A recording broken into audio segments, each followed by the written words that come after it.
Story would be one that we would hear about a lot. Right now, the commission is, deciding about 2 a.m., 5 a.m. What is your position on the 2 a.m., 5 a.m. issue and nightclubs in the area like Story? Well, we have a 5 a.m. license in South Point Tavern, and we close at 2. We made that decision because nothing good happens after 2 a.m. Probably nothing good happens after midnight. So I'm a strong advocate that 2 a.m. should be the max. Story, different issue. I don't really know how deal with that with David Grutman. They've got a big investment. I think you got to work with them and try to figure it out. But I do believe that 2 a.m. is more than sufficient for these businesses, and frankly, midnight would be okay. But I'm not sure there's no movement for that. The big issue, as I think everyone knows, is not the South of Fifth issue. It's really the Ocean Drive issue, and those guys want to stay open. So we happen to have some collateral damage because of Story and maybe a couple other bars that stay open till 5 a.m. But the bigger issue is Ocean Drive as it relates to this neighborhood. Thank you. Pamela, the same question. Okay.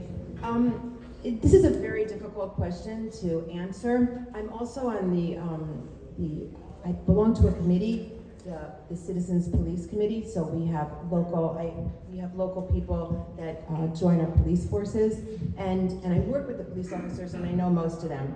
I'm in favor at the 2 a.m. I don't think it should be rolled back any sooner than that, and there's a lot of people that feel that doing that to certain establishments, certain hotels, is hurting their business. However, public safety is our prime consideration, so I do believe that the general consensus is for the 2 a.m. And I also agree with Galver, our mayor, as well, because it's sort of nice for me because I like being born in Miami Beach. I grew up with the Galvers. I went to school with one of his sisters, and his father was a great mayor, and I think he's doing a really good job. And so I also think our police force is doing a good job, and we should commend them. Thank you. All right, well, we're going to do a pop quiz based on those comments. One of the things that you have to do as a SOFNA board member is you're going to have to be able to communicate with the city of Miami Beach, Miami-Dade County, state of Florida, lots of governmental groups. So let's test your knowledge.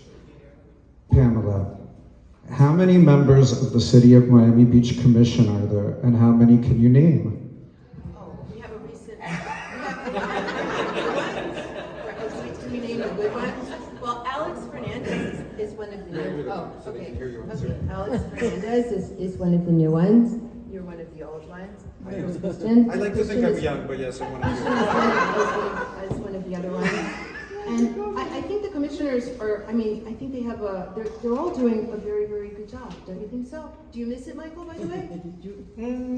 Some things I miss, some things I don't.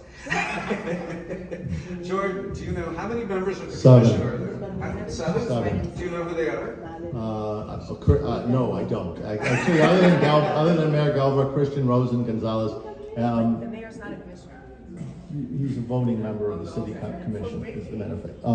I can't tell you the others. It's good that you. Sorry, I'm deviating from my script. I couldn't resist a little quiz. Okay, we're going back to the questions. Who started last time? Jordan? Pamela? Pamela. All right, Jordan, I'm back to you. Another issue that we hear about, or I used to hear about 6 months ago when I was on the commission from South of Fifth, is that there's illegal charters operating from the Miami Beach Marina. Some people live close to them. They're concerned about noise and traffic and criminal behavior. What are your positions with regard to illegal charters and any ideas you have on how to curb them? The mayor actually asked me to be on this waterfront commission that I did. I said no, somebody else went on it, but I think it's a significant issue in this community, and I have been an advocate that we need to eliminate day charters with the exception of fishing licenses. The problem we have down here is these party boats, and it's every day, it's nonstop, and if you eliminated day charters, it would eliminate a big piece of the problem. Now, I talked to Suarez, and he says, well, you're just going to send them over to me. He said, not my problem. But I do believe that we need to fix that problem. I do believe we shouldn't have day charters. A lot of people think we should get rid of the jet skis, another issue. But I think we have to deal with it because it is a problem that creates issues for the residents, particularly on weekends, but on a day-to-day basis. Pamela, the same question. Okay, one of the members of our community, Jose Frias. Jose, I see you in the back row, but you're not listening to me. Okay, he has documentation, Jose Frias, because he lives right there in the yacht club. He has the best documentation I have ever seen of the illegal activity that is going on in the marina. And I believe that I've also talked to Mayor Galber, and we're trying our best to curb this and make it, back to the way that it should be, because it's pretty bad at times. Jose, I was talking about the footage that you have to the marina. I mean, you should really comment about that, because you could do a documentary on what is happening in the marina. I mean, it's amazing. He has also forwarded that to many people. You have amazing pictures, and we're working very, very hard on getting it back to what it should be. Okay. Next question. Another issue that is of concern throughout the city, but especially I think here in South of Fifth, is the fight against Airbnbs and short-term rentals. Do you perceive that to be a problem, yes or no? And if so, what would you do about it? You want me to go first? Okay, I think, I'm an insurance agent, okay? And for me, this is a grave concern, because if you have a home, you are not allowed to rent it out. It's a homeowner's policy in HO3, and a lot of this activity is totally illegal from an insurance point of view. I'm not exactly sure how they are actually getting away with it. So I think that we need to really, really be strict and enforce the law when it comes to this. I mean, if there would be a claim, there would be no coverage in probably 99% of the circumstances. So this is something that needs to be addressed. By the way, in other parts of our country, the Airbnbs are regulated differently. But South Beach, and especially this particular community, has got to take a stand, okay? And it's very, very important. But, from my perspective, it's a complete violation of an insurance policy. Thank you. Thank you. Jordan, the same question. There's a property on the 300 block of Ocean Drive where you can see all of the mailboxes that have lock boxes on them, and the entire building is Airbnbs. It's probably 350, whatever. And I've sent this to the city, and I've said, how are you not dealing with it? The issue is not that people can do Airbnb rentals. The issue is that the economy here is driven by hospitality. And the hotels and businesses like that are paying significant taxes and significant income to the city. And when you can obviate it out by having an Airbnb and the city gets nothing, it's not fair. So either we have to figure out how to regulate it properly, or we have to eliminate it, because it's just not part of the fabric of the hospitality industry that exists in Miami Beach. All right, time for a Gangora pop quiz. Do you know who the city manager is? Morales? Morales? From Miami Beach. Oh, that's the city. No, I don't. Pamela, do you know who the city manager is? She's a woman. It is a woman. We're on the right track. She's a woman. I know her. I just can't pronounce her name. Morales is No, she's recently. I know she's a woman, but she's All right. Gonna have to study up these issues once you're elected, because you're gonna have to know whose help you need to solve all of these problems that you want to solve for your community. So, I was supposed to keep you guys to 6:40 because I was supposed to move on to the residential directors. So I'm gonna move to your close, and I'm gonna give you a minute and a half. Let's extend the clock. Give us, in your close, why we should vote for you. Not me, I don't live here. Why they should vote for you. And let us know how long you've been a part of this community. All right, we'll go. I think that's fair. You started. So Jordan. Give us all you got. Listen, I care deeply about our community in the South of Fifth neighborhood. I live here. I have significant investments in business here. and it matters to me. I have decided to get involved and engaged and volunteer my time to try to help make this community better. You know, the best way for me to do that is, in my opinion, through the SOFNA board, because I think SOFNA, it represents somewhere close to 25 to 30% of the voters in the city of Miami Beach, I believe now. And I don't believe that we are getting the support that we deserve for the scale and size of what's going on here. There are now 63 restaurants in South of Fifth. It's a huge driver of the economy of Miami Beach. The cost of the housing in this neighborhood is significant. And we deserve to be treated the way we should be. People in Mid-Beach, lots of juice, lots of power. I don't think we've ever gotten it. So I wanted to try to get involved to try to help us raise our visibility, make this community better, and ensure that the elected officials that represent us understand what's important to us. Thank you. Okay, no, I think Jordan is very sincere, and it's a shame that we both can't be the commercial directors, because, you know, we seem to really care about the community. Like I said before, I was born here, and I've seen South Beach go through a metamorphosis. At the beginning, there was just the elderly people here, and it was sort of run down, and then Lincoln Road was also run down, and everything came back. Our property values are a lot higher than they are, they're really increasing at an amazing rate. Public safety is very, very important.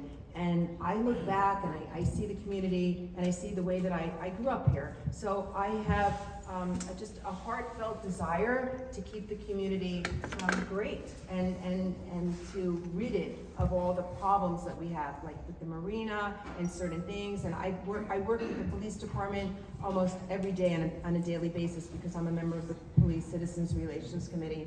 So my desire is just to make it, you know, to continue South Beach the way that it was at a certain point in time and not have any more deterioration.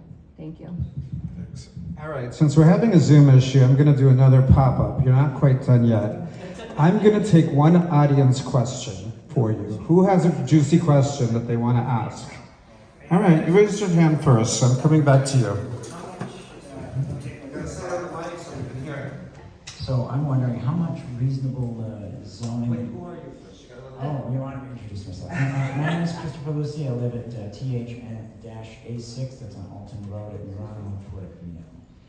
And I see some of these issues going by my window every single day. The traffic problems, the crowd problems. I'm not sure the speeding bicycles are that dangerous, but certainly there's security issues with the waterfront, the marina promenade. And I understand your issues with noise and traffic management and those sort of things, and environmental issues that come. Quite a question. Well, the question comes down to partly, I have a lot of questions, but one of the significant ones I have is how much zoning and code enforcement does the city reasonably expect they can bring to bear on some of these issues? Okay, let's get that From the business owners, we're going to focus, what can the city do about all these violations he identified? And what would you do as a SOFNA board member to work with the city to make sure that we follow up on these code violations and complaints? Pamela.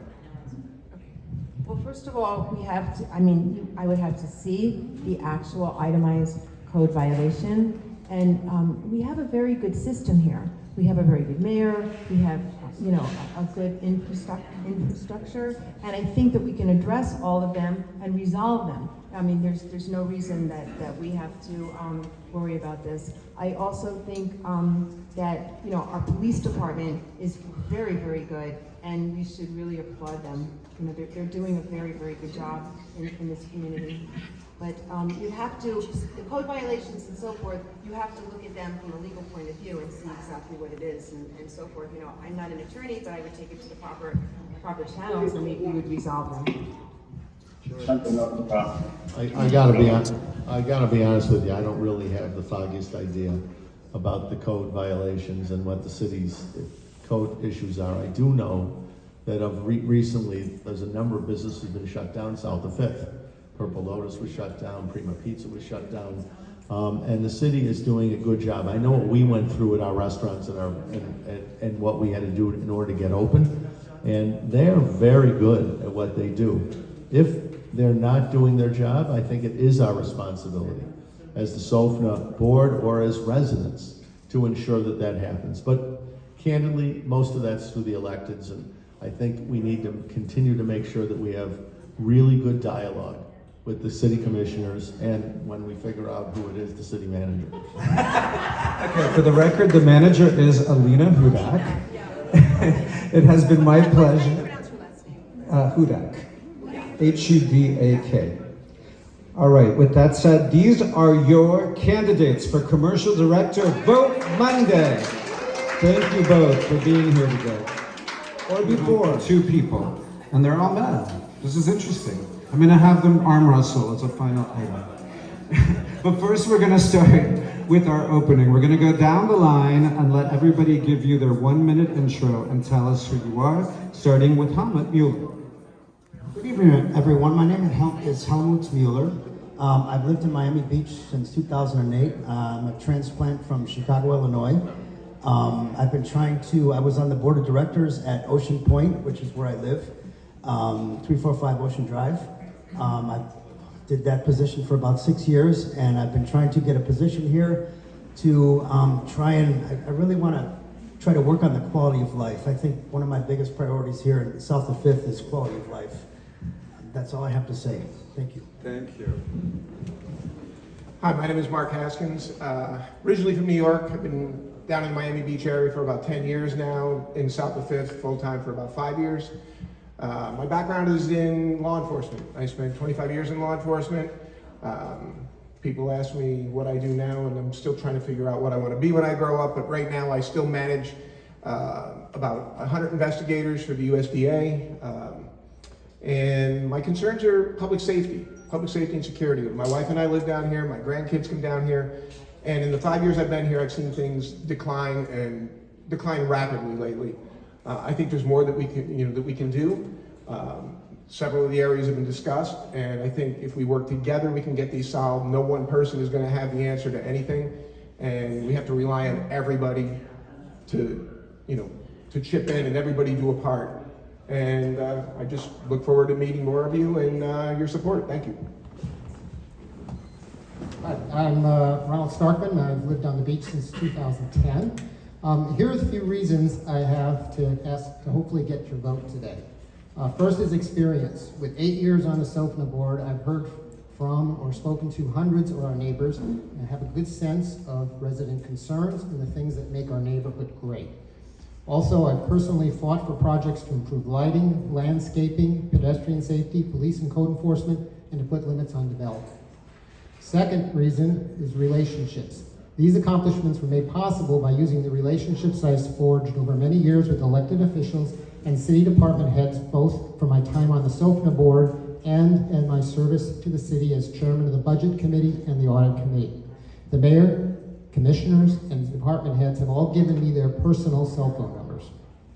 Third is familiarity with all the zoning laws and ordinances that affect development and protect the quality of life in our neighborhood, and knowing what's required to get them amended if necessary. And fourth, commitment to due process. I take no positions on an issue until it's been presented in a public meeting where all sides have had a chance to present their proposals.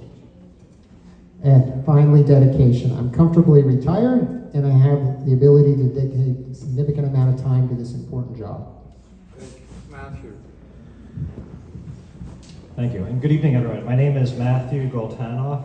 I do want to thank Julianne and the residents of Marano Grande for hosting this candidate forum tonight. I think it's really important that we meet together in person as a community. It's been too long that we've been hosting community meetings virtually and not being able to see our own neighbors. So I moved here 10 years ago with my wife, and when the thought of moving to South Beach, it was kind of scary a little bit, right? It has this perception that it's party town, it's dangerous perhaps, but we moved here and we loved it. We haven't left. We've been south of 5th. We haven't moved. We've kind of moved around a little bit in terms of which building we lived in, but we stayed and we put down our roots, and now we're raising our own family. We have 2 small girls. One of them is going to be going to South Point Elementary next year. So I and my wife and I, we have a personal vested interest in making sure that this community, this neighborhood, which is one of the nicest neighborhoods, I gotta get real close into what my things are. I have a proven track record. I've received an award from the commission on work that I've done on slow streets and some other things. We'll get into there hopefully, but I really would like your support. Thank you. Thank you, David. Hi, my name's David Suarez. You've probably got a few emails from me over the last year. I'm most proud of my work in the South of Fifth community fighting against the short-term rentals in the neighborhood. I don't know if you are familiar, but there were out of the blue apartment hotels that just popped up in my neighborhood at 310 Meridian, 333 Jefferson, and 226 Jefferson. And I fought tooth and nail to get them stopped. They're all stopped now. I had to file appeals. I dug into my own pockets and spent a considerable amount of money on legal fees. I care about the neighborhood. Another accomplishment that I like to pat myself on the back for is I was able to undo 30 years of a handicap parking loophole all over the city. And I don't know if you were familiar, but as anyone can see, the restaurants had workers valet their cars with disabled placards. And that was ridiculous. And so I put an end to that. Well, I spearheaded it thanks to the commission. So, thank you. Thank you. John, you're on Zoom. Can you hear us? Yes, hello. Thank you, everybody. I'm sorry I'm out of state. I had an out-of-state meeting. I want to thank Julianne first for putting this together, and Robin Kluge and the rest of the people that were very helpful in putting this meeting together tonight. Let me introduce myself. I've owned multiple units since 1999 and lived south of 5th. I lived in 3 buildings and owned in all 3 on the Baywalk. Recently, last year, I went on the board at the Murano. I currently live at the Murano at Portofino. And dealing with the issues at the Murano, I found that we have significant issues with the marina. And that's what made me want to get involved with SOFNA. SOFNA, I feel like, is lacking. There really isn't representation from the boardwalk and what's going on at the marina and public safety. So I would love to represent SOFNA, really tackle the issues with what's going on with the marina. I've been dealing diligently with Ivan and Lee, the operators of the marina. We've accomplished some things, but we have much more to go. 5 seconds left. Okay. All right. Thank you very much. Thank you. I'm going to stick with you since you're on Zoom. For the next question, you'll go first. One of the complaints that we hear about a lot, I used to hear this on the City Commission a lot from this neighborhood, is that there is traffic, there is speeding, there is a problem with cars in the neighborhood. What are your ideas on that topic, and what would you do as a SOFNA board member to improve it? You're a little fuzzy. Was that to me or to one of the other? That's for you. Okay. Can you just get a little bit closer to the mic? It was unclear, the question. Sure. Traffic and speeding. The issues about traffic issues in South of 5th neighborhood. What are your ideas on that topic, and what would you do to improve it?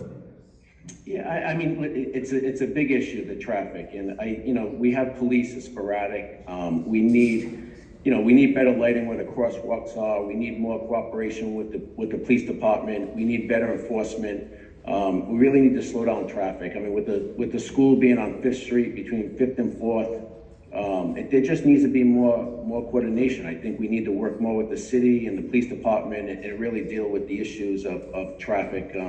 It's an issue, and it's a walking community. We have many, many restaurants, and people love walking around, and we really need to address the issue and really deal with the city with it. Okay, thank you. We're going to go in reverse order. David, traffic, same question. I walk my 5-year-old kid every day, and every single day, it goes without saying, there's always someone running a stop sign. There's always someone speeding. It's a drag race, and it's a problem. And for those who've been here a long time, when you go through Bell Harbor, what do you not do? Speed. Don't speed. When you go through Golden Beach, what do you not do? Speed. You follow the speed limit. There should be a golden rule around all of South Florida that if you speed through South of 5th, you're gonna get a ticket. Okay? It goes without saying. We need more police presence. If I'm on the SOFNA board, I'm gonna push for a satellite police station in the neighborhood. I want everyone here to personally have a cell phone number to the police officers if there's a problem. And we can do that. We can do that. Jordan Levy said we have a 30 to 35% the voting base here. If we don't get representation, we're gonna find candidates who do.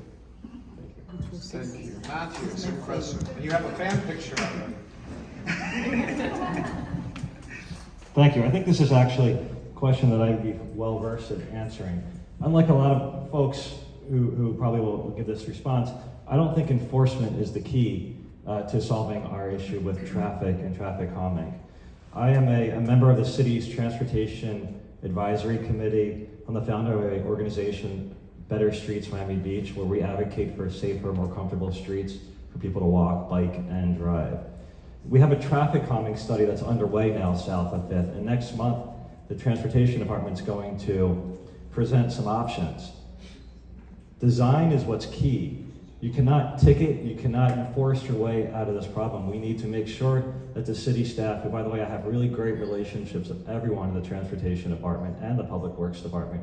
We need to make sure that they install the latest in traffic calming strategies and equipment and make sure that people they can't choose whether or not they want to drive fast. They won't be able to because the streets will be designed so that you drive at a comfortable speed, a speed that is safe for people to walk to school, to bike, to go to Publix, to go to the beach, to go to South Point Park. This is a walkable community. Thank you very much. Yeah, thank you. As Michael said, we've heard about this problem. It's been a problem for such a long time. We're making slow progress. The police come to every SOFNA meeting. We invite them. We push them to set up traffic stops and to pull over speeders. And the sad thing is that they say that more than half of the people they pull over are residents in this neighborhood. It's not outsiders.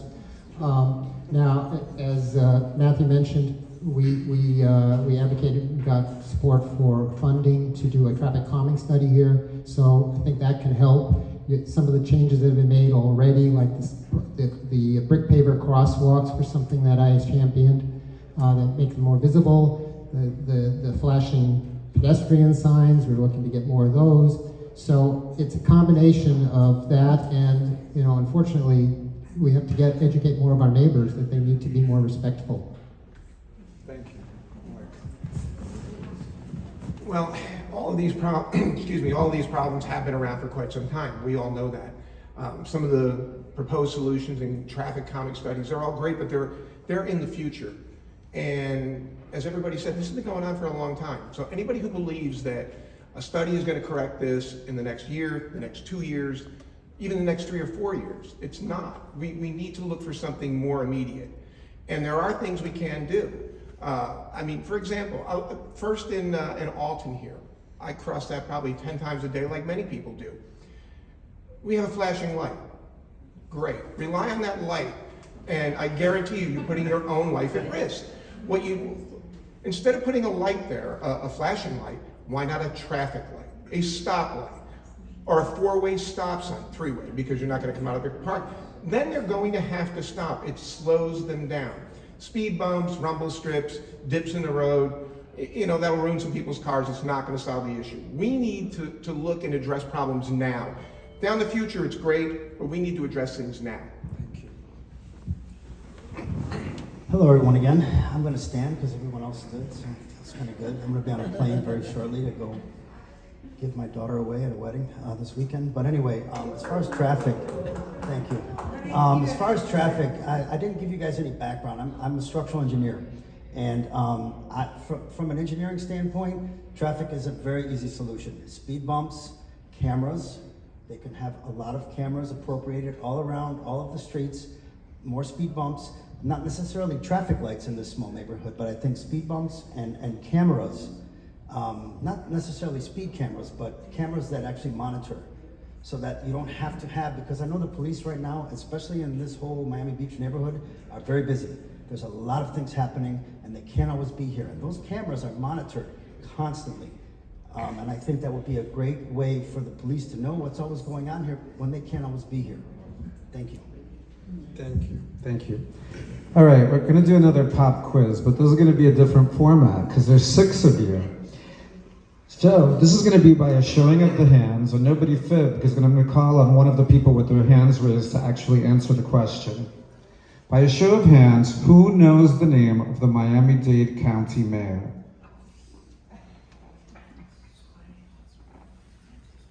I see 3 hands raised. All right, David Suarez, who's the Miami-Dade County Mayor?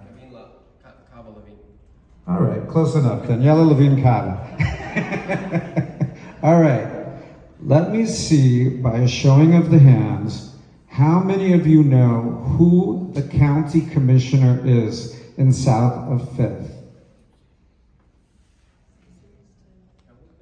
I see 2 hands.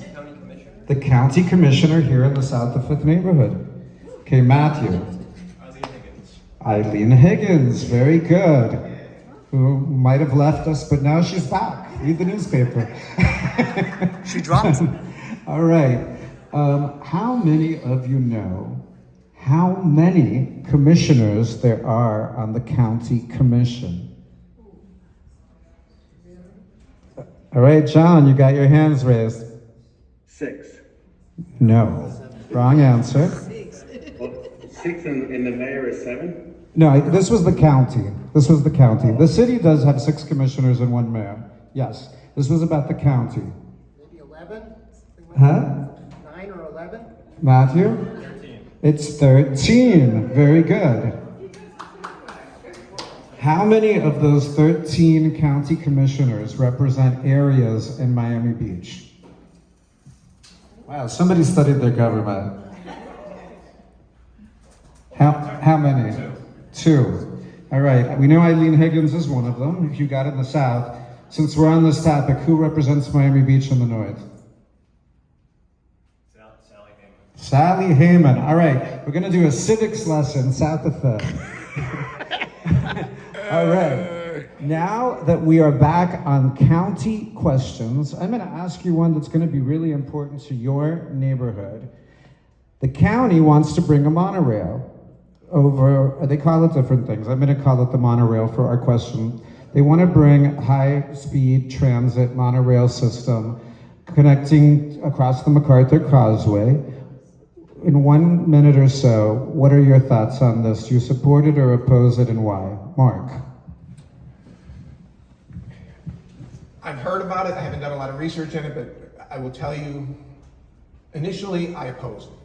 I oppose it because we have a big problem down south of this right now with homeless people, and I've seen areas before where they have, free or cheap transportation, and what it turns out being is a relocation service for people who want to move from one place to another, and we can't control some of the problems we have down here. I'm not one of these anti-homeless, haters, okay? I mean, I'd love to do something about the homeless problem. We don't need more down here right now.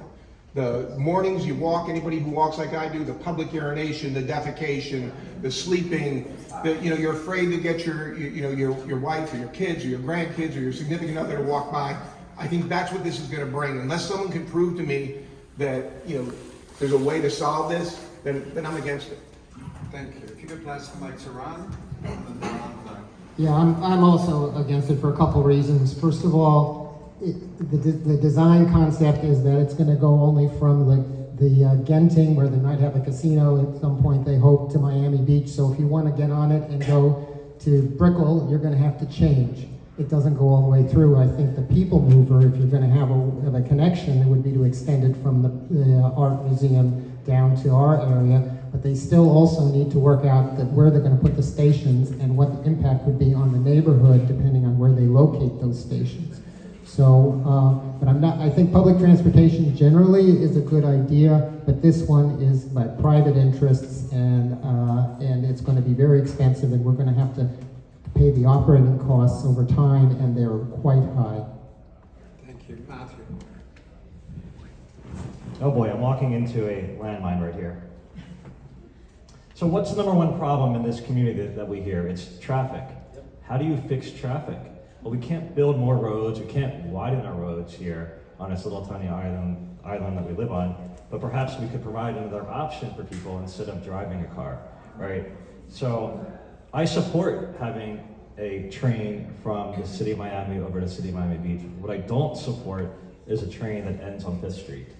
It doesn't accomplish anything. As we heard here, it's just a shuttle from perhaps a casino development to tourists on South Beach.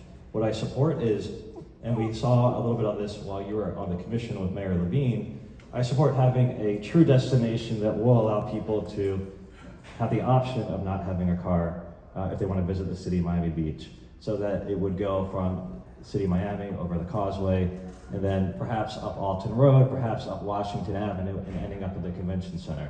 A true option for people, which would of course also make it better for residents when there are less cars on the road, there'll be less traffic. So that is where I stand. I support a viable option. Thank you.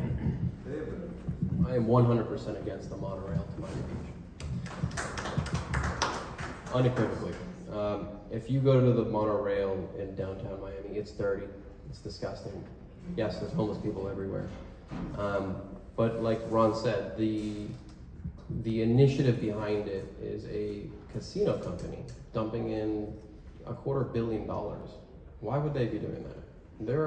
It's clear, they want to put a casino where the Miami Herald building is, and they want to shuttle back and forth people who are most likely going to be drunk and doing illegal things on the monorail and back onto the beach, especially right into our neighborhood.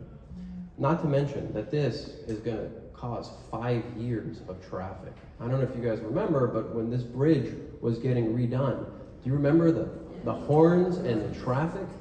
This is gonna make it look like child's play. It's going to be horrible, and we don't need it. We certainly don't need it in our community. And if I'm on the board, I'm going to be pushing every month to make sure that the city commission does whatever they can do to voice their opinion against this proposition. Thank you. Thank you. All right, John, we're shooting to you on Zoom on Monorail. Train. In theory, I'm for it. I don't have enough details yet, but if you think of the dynamic cities in the U.S. that are great, San Francisco, New York, bigger cities, they have monorail systems. They have subways, and it's an extension. We're a walking city. We have beautiful parks. We have beautiful city across the bridge. If you want to go to an event, you want to go to the malls, you want to just go to anything, I think it'd be a much easier way. But like I said, I don't know the details. If it's going to cause other problems, then I will not be for it. But in theory, I'm for it. I think public transportation is great. I think it opens up the city to more people. I think it's an easier way to move around. I think people love it, and people love moving around by whether it's bus or subway or above ground type of transportation. And we leave a lot of issues that we have currently. Thank you. Helmut. Yes, thank you. Hello again, everyone. I am against the monorail. Not specifically against the monorail itself, but I'm against special interests. I heard a lot of talk about casinos. Yes, there's a lot of special interests working here in Miami. I think a monorail to get people across the Causeway like me, I travel a lot for business. I have engineering firms in several states. For me to have an alternative to get across the Causeway when there's construction and they're demolishing a bridge, and it takes you 2 hours to get to Miami International from the beach, it's ridiculous. I think a nice train without special interests involved to get us across the Causeway, possibly from somewhere on Alton Road or a station somewhere to the People Mover or the Metro Rail in Brickell, I think would be an alternative. Again, special interests here are the issue that I think that we need to look at. I have nothing against putting in some way of, because the Causeway is, you have the Causeway here, you have the Venetian, and then you have 195 further up north. So there's not a lot of alternatives. Keep going north or try to go west. That's all. Thank you. Thank you. Okay, we're going to move on to another bread and butter issue that we hear a lot about on the commission and that you will hear a lot about when you're elected, which is crime, safety, police in the area. What are your thoughts on this topic, and what would you do to improve it if you are elected to the SOFNA board? And we'll start with Ron. No, it is a huge issue, and I'm working on a couple of fronts right now, actually, to try to address this issue. First of all, I'm with a group called So Be Safe, some of you may have heard of, and I'm going to just read something from the founder of So Be Safe. I would like to endorse the candidacy of Ron Starkman to the strongest possible terms. When activists from throughout the city determined that the disorder that has affected each of the neighborhoods had common roots in the entertainment district and beyond, several banded together to analyze causes and lobby for solutions and formed the So Be Safe Neighborhood Alliance. No one has brought more knowledge, perspective, and commitment to that than Ron. Also, I've been fighting hard to get the 2 a.m. legislation passed that will hopefully shut down Story operating beyond 2 a.m. They're currently 1,000-person occupancy, and the people spilling out into the streets and the crime that's caused depending on who's the DJ, like they get a hip-hop DJ. So this is very important. We need to get 5 votes on the commission, and right now we have 4 solid and 1 questionable, so we need working on that. Let me have the mic briefly. I think that Helmut has to go, and I've knocked John off of Zoom somehow. So I'm going to interrupt, and before we go back to Matthew, and I'm going to let you do your close. Before you go. Thank you, everyone. If you vote for me, I promise. My main issue here in South, I've lived here since 2008, as I said, and what I'm after is quality of life.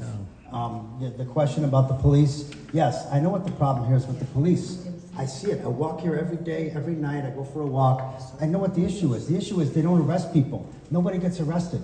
They don't stop people. I see them playing music. It's illegal for you to put your music on at a loud volume and drive your car around. They don't stop them. The police don't do anything. They need to get more involved. They need to stop people. They need to make more arrests. I think making more arrests is the solution to the crime problem here.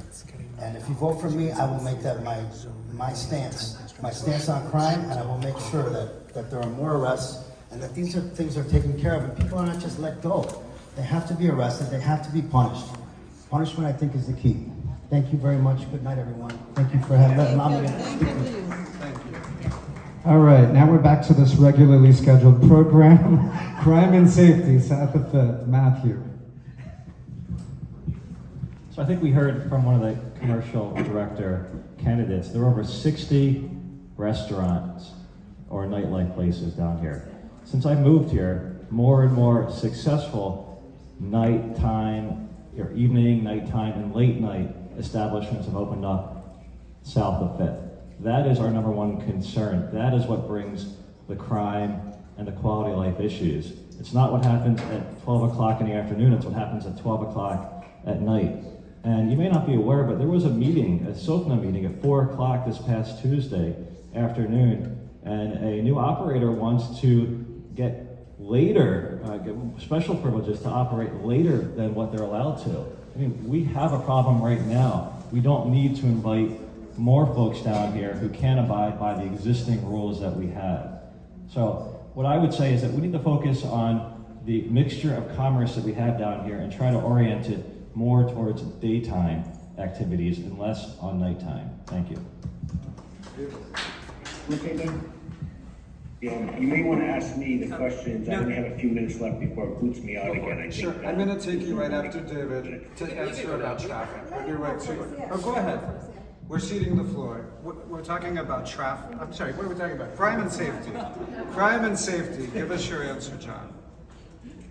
I mean, I think that's the most prolific issue that's going on south of 5th right now is that, but it's citywide, and it's just the times, and our community is a little unique because we live in a beautiful area. We're surrounded by water by 3 sides, and everybody wants the highest quality of life, and we have very, very expensive real estate. We have great restaurants. We have great lifestyle, but we have some crime and we have some issues, and it's a tough task. And I think that we need to really press the city and really have more representation from the police department, more foot patrols, and we can't settle for less. I think we really need to just put our foot down, and we can't give up. And I think it's about patrolling, it's about some type of community policing. And until we get that, I know we have 2 full-time officers, that's not enough for us. We need much more. We need street patrol, we need foot patrol. Okay, 5 seconds, okay, thank you. You're gonna be knocked out, it looks like, in about 5 minutes. Do you wanna do your close now, out of sequence? Sure. So how long do I have for this, so I can pace myself? Okay. 1 minute or 1:30? Yeah, take a minute or so. Okay, sure. So I've been here for 23 years, south of Fifth, and I've never been involved in SOFNA. I haven't been involved in any of the community activism that's been going on. But what brought me into running for SOFNA is I knew that there has to be more done south of Fifth. It's the best place in the world to live. By my experience that I've had in my private businesses and running all of my businesses that I do, I'm a word of action. And I did that by running for the board last year at the Murano, Portofino. We currently just passed a $30 million assessment. We have big projects going on. With my leadership, I feel like I can take action. We have a lot of public safety issues. We want to make our streets safer. We want more lighting. We want to bring more people into SOFNA. Running for SOFNA, I learned that a lot of people don't even know what SOFNA is. People that have been here for 20 plus years. I feel like SOFNA doesn't reach out to the residents. There isn't a forum. It's not user friendly. I made a mission when I ran for the board of my building to meet with every new resident. And the more you meet with people, the more you learn what the issues are. And I think we have to be more interactive. And the more interactive we are with the people who live here, everyone has issues, they all have great concerns. And we have to give it a little bit more horsepower so the city hall knows that we mean business and that we have to vote. We have to get the initiative out. We have to meet and greet with the candidates. Okay. Well, thank you very much. I appreciate your support and looking forward to working with you. And I'll be fully accessible anytime. All right. Thank you, John. Now back to the regularly scheduled question on crime and safety. David. I think a big part of the equation for solving the problem of crime and safety in South of is to remove the incentive of it to begin with. Just before this started, Wayne told me that across the city, the most complaints that we've had comes from this marina over the last 3 years. Police complaints. And I think over 90% of all the crime is committed not by residents, but by out-of-towners. And if we can control the marina back to something that's responsible and put a major curb on any sort of short-term rentals, I believe that's going to put a huge dent in any sort of crime that we could be encountered with. And I've said this before, if I'm on the board, I'm going to push for a physical satellite office here in South of Fifth, where we're going to have more than just 2 police officers to be on call for. There should be no reason why any South of Fifth resident should not have to be able to text message a police officer that they know in the area if there's a problem, either on the marina, on a Meridian, or an ocean. Thank you. Thank you. And Mark. 60 seconds for a 3-hour discussion. I'd like to get up here and tell everybody we can solve everything, but we all talk about the same problems, and we know that these problems are ongoing. And again, we talk about what we're going to do in the future. We want to get more police. One of the things that was said tonight, I will tell you, to say that we're going to, we can't ticket our way out of it, well, 35 years in this business, I can tell you, you're not going to arrest your way out of it. And part of the problem is the police make arrests, and Michael can tell you this, it doesn't just stop there. They have to be prosecuted, and the county prosecutors aren't willing to prosecute these people. So the message comes down from the top in the police department, stop making what they call frivolous arrests. You're tying up our time and you're wasting your time because the prosecutors aren't going to prosecute. So in order to get the police to make more arrests, you have to put the pressure on the prosecutors to prosecute crime. Otherwise, nothing happens. There's no incentive for the police to make arrests when they know that the people are coming right out after. There are ways to do this. There are a lot of things we can do, all right? But it starts on the level to where Michael is to get to the prosecutors first. Thank you. All right, your next question is a little bit of a repeat, but it's one that a couple of people messaged me that I needed to ask. So we're going to talk again about Airbnb and short-term rental and their proliferation in South of Fifth. What are your thoughts and views, and what would you do to improve on that issue? Matthew. So it's really interesting. We had Tom Mooney, the planning director, on a SOFNA call a few weeks ago, and he said it very, very clearly. There are no permitted short-term rentals south of it. So the problem isn't Airbnbs down here, at least from a zoning code perspective, because they're just simply not permitted. So it comes to enforcement, it comes to incentives. In fact, this ties into something else which is near and dear to me, which is we have a housing crisis down south of Fifth. Another one of my friends yesterday told me that their landlord is selling their unit and they have to move out and they have to find somewhere to live in the next 60 days. So we have a lot of development going on south of Fifth. We have opportunity to build housing for full-time residents, which builds community. Second, third, fourth, fifth homes for ultra-high net worth individuals doesn't solve anything down here. Empty houses doesn't solve anything. If we want to build community, which I think we all do, which is why we're here tonight, we need more people like us here. Thank you. You know you have an extra 5 seconds, right? I'll reserve that for rebuttal. The short-term rental issue is near and dear to me because I personally involved probably hundreds of hours of my own time and tens of thousands of my own money to fight it in my neighborhood. It got to the point where, like Michael knows this, where I was criticizing the city manager for basically having no accountability for short-term rental hotels that were going to pop up in the neighborhood. You will never find another more tenacious fighter than me against short-term rentals in this neighborhood. I can guarantee you that. Thank you. Could pass the mic to Mark.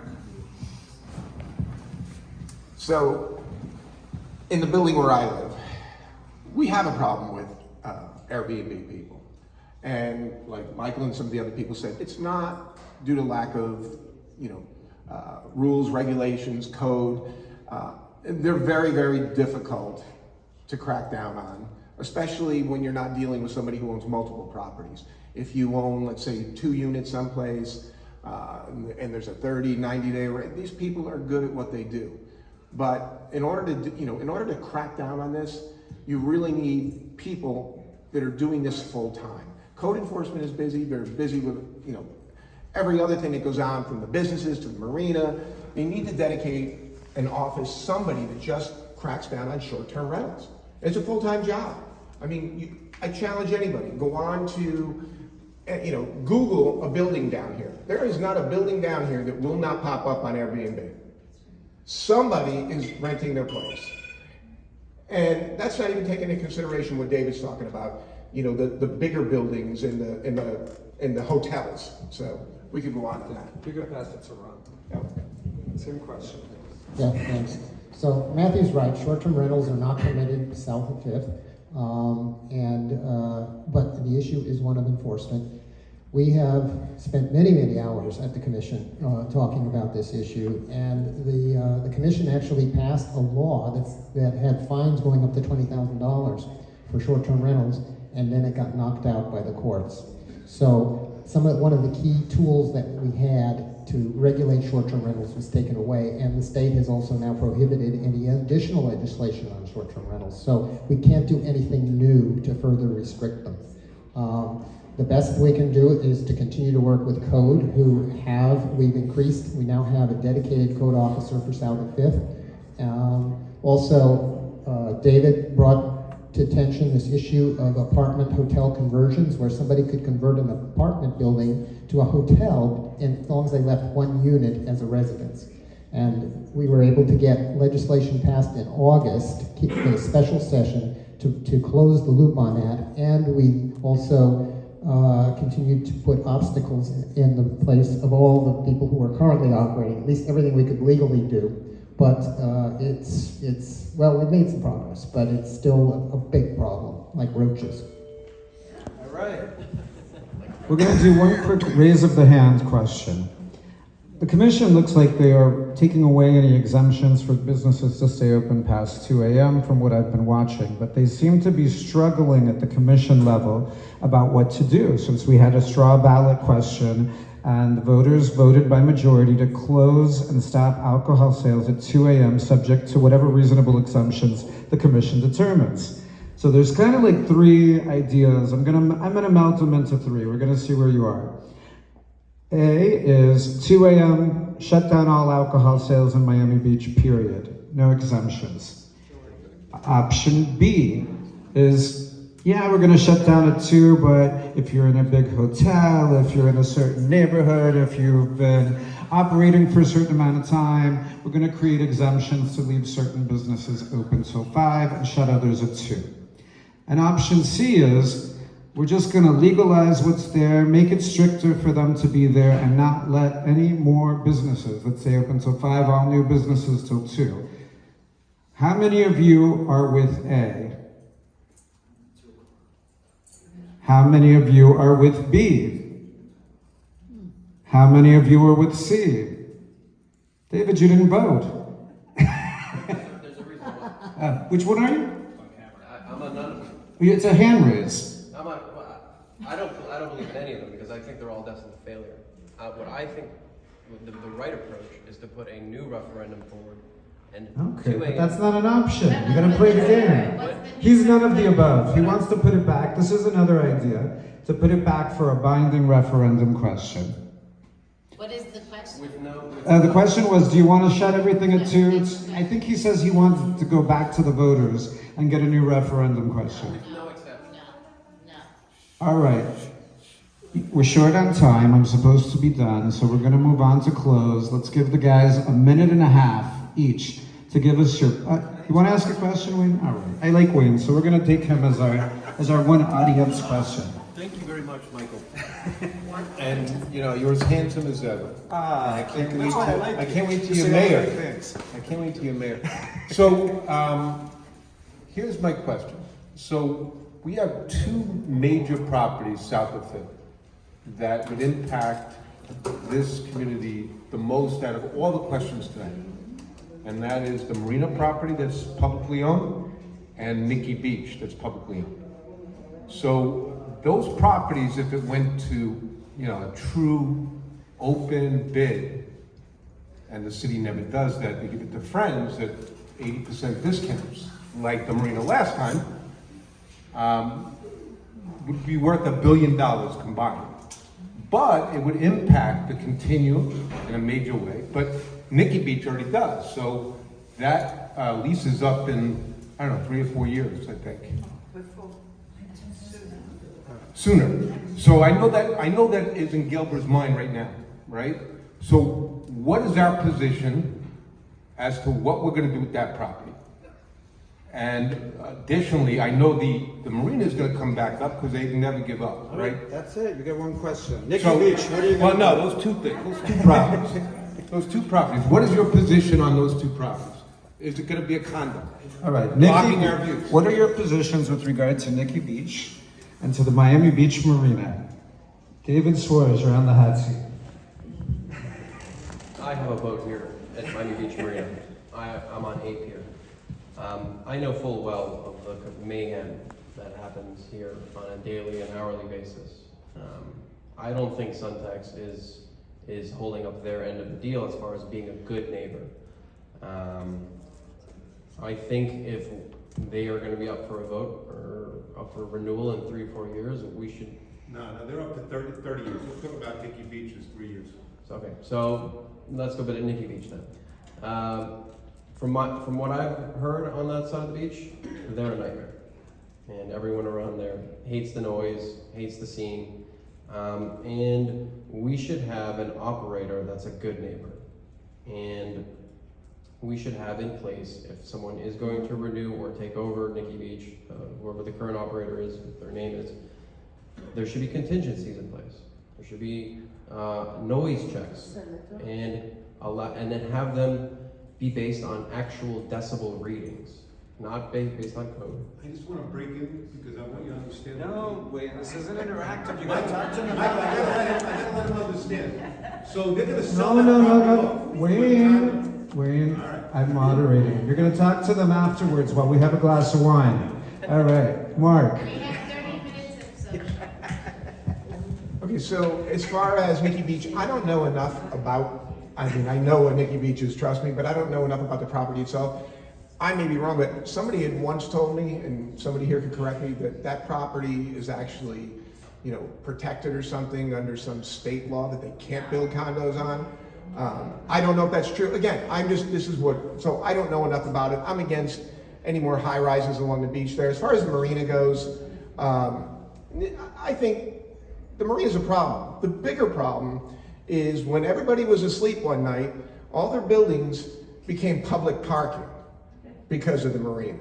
I mean, I can tell you, and where we are, we didn't know about it until the very end, and that's part of the problem with the marina now. We have public parking in the Murano down here in the yacht club, and police go by, they don't see anything because everybody's in the garage. They're drinking in the garage, the bottles in the garage, they're doing everything else in the garage, and that's part of the problem. So to address the marina is to address the parking situation, and that's on the city. Thank you, Ron. Yeah, now, first of all, with respect to Nikki Beach, it's zone government use, and the city, maybe there would be a legal way for them to decide to sell the property, but it would have to go to voters. They could not just decide to sell it without a voter approval. And as far as the operation goes, I think the new legislation, which would shut down those grandfather businesses like Nikki Beach at 2 a.m. for indoor, and also there's some other legislation moving through that will require any outdoor venue to stop serving alcohol at midnight. So with those two protections in place, then I think Nikki Beach isn't going to be as big of a problem. I live right near it, and it's not a great problem. They have done a lot of soundproofing and so forth. With respect to the marina, there's another 30 years to run on that lease, which is a terrible lease from the perspective of the city because it was done in the 1980s when this neighborhood was nothing. So they keep coming back with proposals to say, we'll redo the lease and we'll give you more money. But the last proposal had issues with the building, was going to potentially cast shadows, affect views. But there were a lot of other benefits they were offering. So I think it's a case by case. That's not on the table unless Suntex itself, the person who has the lease, is willing to offer something. Thank you. Matthew. I'm going to go back to housing. South of 5th is a wildly successful residential neighborhood. If perhaps Nikki Beach, perhaps the marina are to be redeveloped, they should be redeveloped as housing. Low-scale buildings, family-oriented, full-time, resident-oriented. Let's strengthen our neighborhood, and we do so by pivoting away from this reliance that we have down here now on commercial and entertainment. It's as simple as that. If Suntex, the operator of the marina, wants to do another project, let's put it out to bid, and let's set the criteria. Let's build another successful project like we have, maybe perhaps similar to the courts, which I would say full of families, full of residents. It's predominantly a full-time residential community. And we should see more of that down here in South of 5th, become a more engaged neighborhood. And that's our answer, in my opinion. Thank you. Thank you. Okay, we're going to close. We're going to start with Mike. Give us all the reasons why your South of 5th neighbors should vote for you. Okay, I just want to take like 30 seconds real quick just to give you an example. So from a security and safety perspective, let's say you had a big event at a stadium, and everybody knows in a big stadium you have 100 doors. Do you keep those 100 doors open and closed when the venue starts and empties? No. Why? Because you can't control the crowd when they're coming in from every direction. You have an entrance, or you have two entrances, and you have two exits, and you have people near emergency exits. in the case of an emergency. In this marina, we have A, B, C, D, E, F, G, H, I, J, all the way up, we have gates. And in and out of every one of those gates, people come and people go. We're not going to get rid of charters tomorrow. And if anybody thinks we are, it's not going to happen. But what we can do is control the entry and the exit and have, if they're going to charter, you make it difficult for them. I don't want to do that. That's a pain. I can't go into that one area, pick up my people and leave.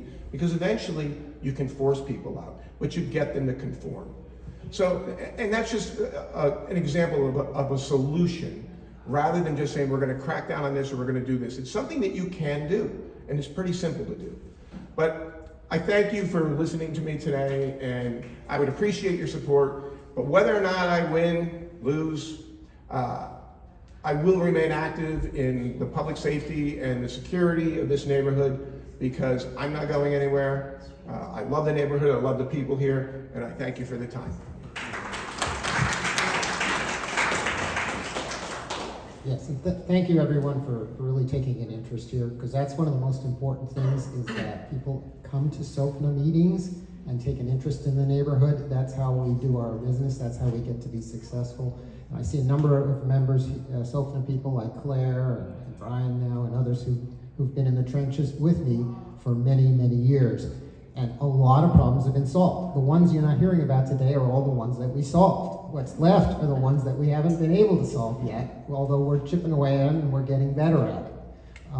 New ideas come all the time. We are limited by budgets, the city has. We are limited by law in terms of what we can do. But once you get to know the ins and outs of these things, you can get more creative solutions. I'm not really that comfortable talking about myself, so I'm going to read two more endorsements. First, from John Stimmel, who is the president of ICON next door. I'm endorsing Ron Starkman. He's been a good friend of the ICON for many years. He's very active in the local political scene, which helps him to be effective for our mutual interests. I don't think you can do better than having Ron Starkman on SOFNA to protect the interests of residents in the South of 5th neighborhood. And then Frank Delvecchio, who has been an advocate for 27 years in this neighborhood. I could go on and on about his accomplishments. He says, I will be casting my vote for Ron Starkman. He's an accomplished, persistent, dedicated, and respected advocate for our neighborhood and residents citywide. So that's all I have to say. Who's next? I do want to thank everyone for coming out tonight. There are nearly 5,000 registered voters south of 5th. And the community meetings right now, unfortunately, only attract a handful of people. If we want to be a successful neighborhood, have a successful neighborhood association, we need to communicate, we need to collaborate, we need to be an effort of engagement amongst the people who are charged with, representing. The city looks to the neighborhood association to tell them what is going on. And there's a lot of things going on in this neighborhood right now. I kind of joke and I call SOFNA right now, the South of 5th Development Association. In a sense, it's a rubber stamp. There are some big projects and there needs to be more resident input. There needs to be a diversity of views on the board and people's thoughts. So to pivot for a second, I have a proven track record. If you turn around, you'll see there's Port of Miami behind us. And I worked with folks in the city, with reporters, to bring interest to the fact that we have these cruise ships right behind us, that these big terminals are being built, and they didn't have shore power, which helps to turn off the engines and have cleaner air. So that's one thing that I did. I also was a champion of the Slow Streets project in the Flamingo Park neighborhood, and I think we should try to bring that down here. Lastly, I just want to say, we need fresh faces, we need new vision in this neighborhood. And I'm willing to listen to everyone's concerns. My phone number is available, my email. If I'm elected, if people here choose to support and vote for me, which I hope they do, I'll listen and I'll present your views and we'll make sure that everyone's voice is heard as our community continues to evolve. Thank you very much.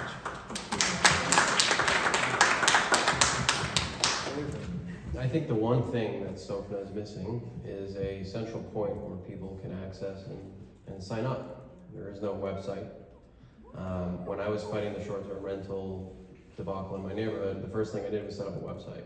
And I literally posted 300 boards everywhere south of 5th to draw attention to the issues. And if I'm on, one of my main first things on the month is to get outreach to all of south of 5th, because I think someone said there's 20 people have been here 20, 30 years, they don't even know what SOFNA is. That's going to change. We need more engagement from the community because we have a very, very powerful voting bloc in this city. And we can make or break elections for candidates. Michael? I always do well here. And our voice should be loud and it should be heard. And any problems that we have, it should be addressed immediately, without delay. I am always available. You can text me, you can call me, you can email me. I'm never gonna say I'm too busy to talk to you. I'm always gonna be here to listen. I love where I live. I love it here. I'm expecting my second kid in July. So I'm here to stay. Thank you. Thank you. Thank you. Yes, we get to give a shout out. We have 2 SOFNA board members here. We have Claire McCord, Brian Harris. You're both SOFNA members. I'm Michael Gangora. It's been my pleasure to moderate for you all and to serve your community for many years. Let's give a warm round of applause for all the candidates for putting themselves out there to represent your neighborhood. Claire or Brian, do one of you want to give a shout out and tell people how they can vote? And go there for a picture. So to vote, you can vote at any of the drop-off locations. One is at the Icon, one is at the Cosmopolitan, there's one at Portofino Tower, and there's one at the Continuum North. Or you can vote on Election Day, which is Monday, from 4 to 5 p.m. at the Continuum North. So, does anyone have questions about how to vote? Yeah, why isn't it digitally? Yeah. I would love to see that. I would love to see that happen, and I'm hoping that we can make that happen soon. Yeah. So we need to have a photocopy of our proof of residency. Right. So this has been an area of confusion. So let me see if I can clarify it. So right now we want a copy of a photo ID, a government-issued photo ID. For most people, that's a driver's license, right? And you can block out all the information you don't want, the driver's license number, your DOB, but we just want your pretty face and your address south of 5th, okay? So passport doesn't work. And then, passport is a government-issued photo ID. There's no address. So you'd have to have an address south of 5th on it. It doesn't have your address. Doesn't have It a has to passport. have the address. No, that they have a utility bill or something. But no, I'm getting there. Okay, so 2 forms of ID. One is a photo ID with your lovely face and hopefully a south of 5th address. If you also need, now it used to be that it was just the driver's license. If it had south of 5th, that was enough. Now we actually are asking for 2 pieces of ID. So one is the government issued ID with your picture.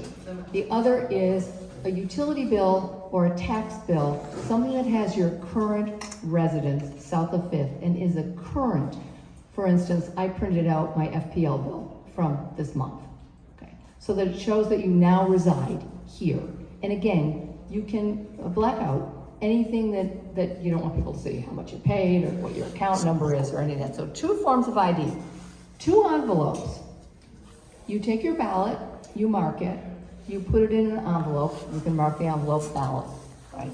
You put that in another envelope that contains the 2 forms of identification, showing that you're eligible to vote, which just means that you live, you reside, you rent or own south of 5th, right? And then you seal the envelope. And you drop that in one of the Dropbox locations, again, Icon, Cosmopolitan, which is 110 Washington, right at the front desk, or Portofino Tower, or Continuum North. Or take it the day of election between 4 and 5 p.m. At 5 p.m. on the 16th Monday, they will start counting the votes. So at that time, they'll probably cut off accepting more votes. Does anybody have any other questions? Is there any bill? Brian, do you want to give a shout out? Does it state on the ballot that you need to do this, so everyone's Yes, aware? we have that on the information, that's all there on your information that you It's received. not on the ballot itself. It's not on the ballot, but it is What in about- the announcement. I've had some people that have said, well, I put it all in one envelope. I mean, what's the big deal? They shove it. Well, the difference, I can explain a little bit. So what happens is, when we count the votes, we take out the identification which validates the vote. The minute the vote is validated, then that ballot envelope, which is anonymous, that we want the ballots to be anonymous. So it's just like a But counter they're not going to be election. disqualified if they put it all in one envelope. I would hope not. I'm not doing those countings. Ron has done those before. I think we make those kind of calls one at a time. We would really appreciate that the ballots would be No, I anonymous. understand, but I know some people will come up to me and say, We're gonna move on. Well, when I did it last year, I think an important I didn't thing- disqualify, but I'm not a candidate. Yeah, they're moving me along. Valerie's gonna come and get me. No, but I think an important thing to say, Claire, is that. And before we end this, let's give a warm round of applause to Julianne Schrenke and Milano Grande for hosting this and putting this program together. Please stay. I see there's some wine and goodies, and continue to talk to the candidates. Have a beautiful evening.